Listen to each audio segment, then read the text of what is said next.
Hello everyone! Today I'll show you how to turn on or off the screen shake in Nioh 3.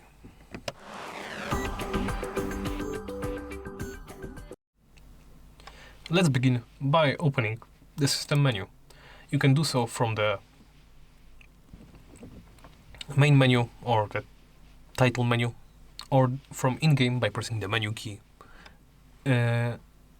which is the actual menu key on controllers and the escape key on keyboards, and then by entering the system menu or the overall settings menu.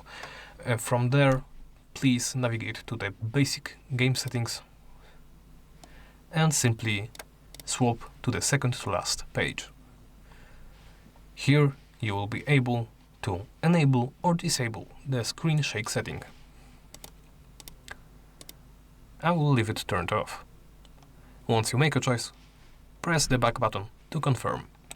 Press it once again to back out of this menu, and that's it. Thank you for watching, and please remember to like, comment and subscribe.